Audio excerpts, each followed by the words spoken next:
The mystery man who stole a plane and vanished forever. Imagine boarding a plane for a short flight. The passengers around you are chatting, reading newspapers, and thinking about their Thanksgiving plans. The flight seems completely ordinary, but sitting just a few rows away is a man who's about to pull off one of the most unbelievable crimes in history. A crime so strange, so daring, and so mysterious that more than 50 years later, nobody knows exactly who he was, where he came from, or what happened to him after he disappeared into the darkness. This is the story of D.B Cooper, the man who hijacked a plane, collected a fortune in ransom money, jumped into a stormy night, and was never seen again. The date was November 24th, 1971. It was the day before Thanksgiving in the United States. One of the busiest travel periods of the year, airports were crowded with people trying to reach their families before the holiday. At Portland International Airport in Oregon, travelers moved through the terminal carrying suitcases and holiday gifts. Among them was a man who appeared completely ordinary. He looked to be in his mid-40s. He wore a dark business suit, a white dress shirt, a black tie, and a raincoat. Witnesses later described him as polite, calm, and well-spoken. He didn't stand out in any way. In fact, he looked exactly like the type of businessman you might see on hundreds of flights during that era. The man approached the ticket counter and purchased a one-way ticket on Northwest Orient Airlines Flight 305. His destination was Seattle, Washington. The ticket cost only $20. The name he used was Dan Cooper. At the time, nobody paid much attention to the name. It was simply another passenger among many others preparing to board a short flight. If airport employees had known they were looking at a future legend, they might have paid much closer attention. But history often hides itself behind ordinary faces. After purchasing his ticket, Cooper boarded the Boeing 727 aircraft and took his seat near the rear of the cabin. The Boeing 727 was a popular aircraft at the time and had one unique feature that would later become extremely important. Unlike most passenger jets, it had a rear staircase that could be lowered while the aircraft was in flight. At the time, nobody thought much about this design feature. Soon, it would become the center of one of the greatest mysteries in aviation history. As passengers settled into their seats, the plane prepared for departure. Nothing seemed unusual. No one noticed anything suspicious. No one suspected that the quiet businessman near the back of the plane was carrying out a carefully planned operation. Shortly after takeoff, Cooper ordered a drink. He sat calmly and smoked cigarettes, something that was completely normal on airplanes during the 1970s. Then he called over a flight attendant named Florence Schaffner. He handed her a folded note. At first, she assumed he was flirting with her. Flight attendants often received phone numbers or messages from passengers, so she casually slipped the note into her purse without reading it. But Cooper leaned toward her and quietly said something that instantly changed the situation. "Miss, you'd better look at that note. I have a bomb." Suddenly, everything became very real. Florence opened the note. The message informed her that Cooper had a bomb in his briefcase and wanted her to sit beside him. Trying to remain calm, she followed his instruction. When she sat down, Cooper opened his briefcase slightly. Inside, she saw what appeared to be several red cylinders connected by wires and a battery. Whether it was an actual bomb remains unknown to this day, but at that moment, it looked convincing enough. Cooper wasn't shouting. He wasn't acting aggressively. He didn't appear nervous. In fact, witnesses later described him as surprisingly calm throughout the entire hijacking. He simply explained his demand. He wanted $200,000 in cash. He wanted 4 parachutes, and he wanted a fuel truck waiting when the plane landed. The flight attendant relayed the demands to the cockpit. The pilots immediately contacted air traffic control. Within minutes, federal authorities became involved. The situation was serious. There were dozens of passengers on board. Officials knew they had to proceed carefully. As the aircraft continued flying, authorities began preparing Cooper's ransom. Meanwhile, something strange happened. Most passengers had no idea they were part of a hijacking. The crew told them there was a minor delay due to technical issues. As a result, many passengers spent the flight reading magazines, talking with family members, or staring out the windows, completely unaware that one man on board controlled the fate of everyone around him.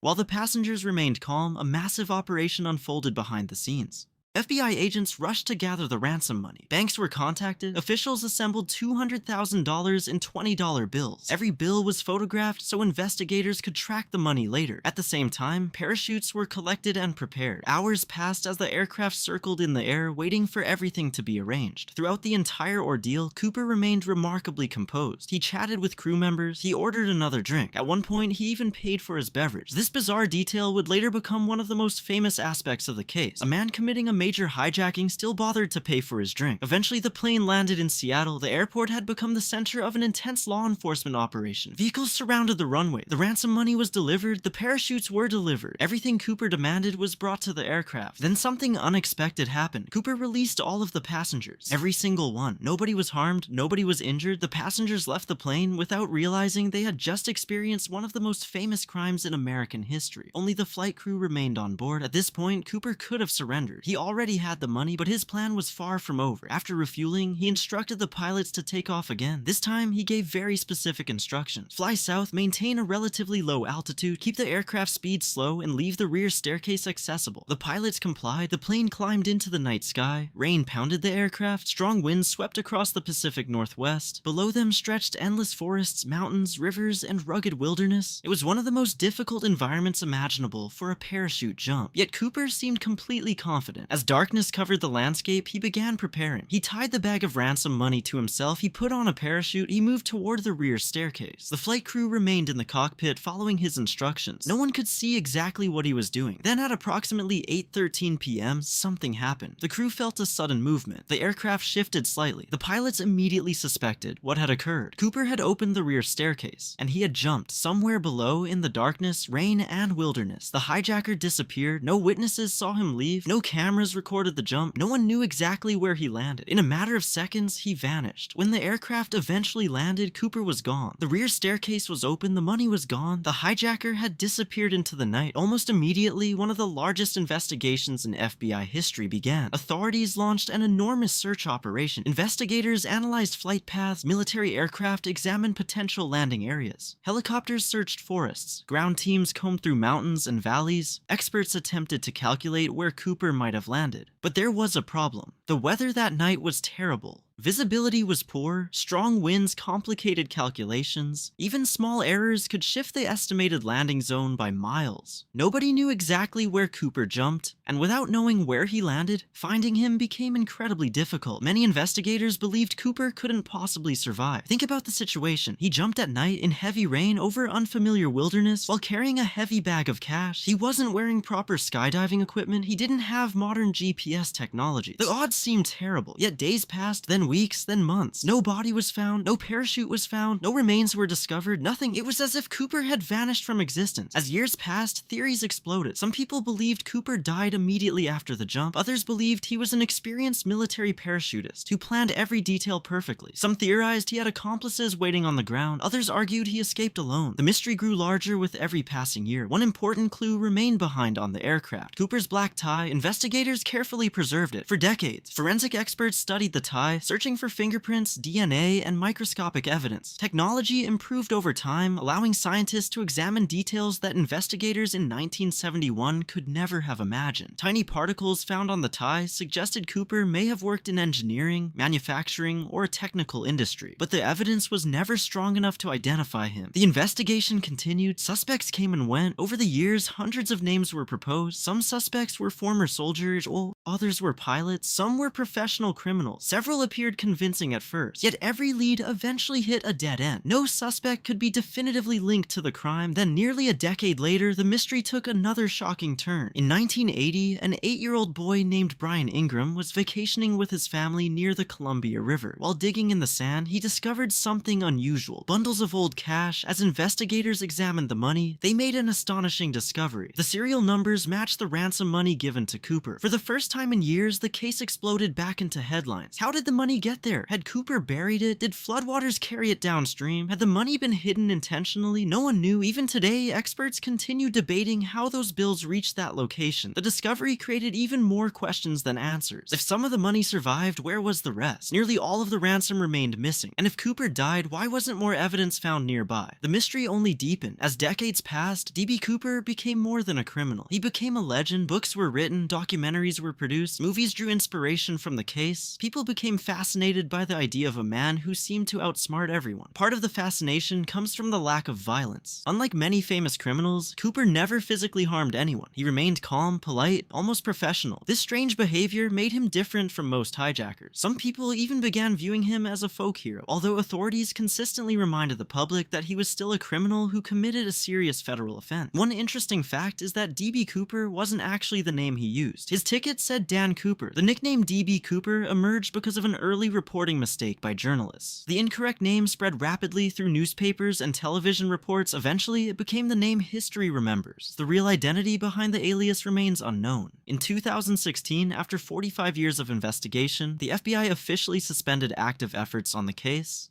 Thousands of leads had been examined, hundreds of suspects had been investigated, countless hours had been spent searching for answers, yet the mystery remained unsolved. To this day, nobody knows who Cooper truly was, nobody knows whether he survived, nobody knows where the missing money went, and nobody knows what happened after he stepped off that aircraft and into the darkness. Perhaps he landed safely and lived the rest of his life in secret. Perhaps he died that very night in the wilderness. Perhaps the answer is still hidden somewhere in the forests of the Pacific Northwest, waiting to be discovered. More than 50 years later, the mystery endures because it challenges something people rarely encounter. A story with no ending, no final answer, no confirmed suspect, just questions. A man boards a plane, demands a fortune, jumps into a storm, and disappears forever. The world has changed dramatically since 1971. Technology has advanced, investigative methods have improved, countless mysteries have been solved, yet somehow the identity of D.B. Cooper remains hidden. And until the truth is finally uncovered, he will continue to be remembered as the man who pulled off one of the boldest disappearances in modern history.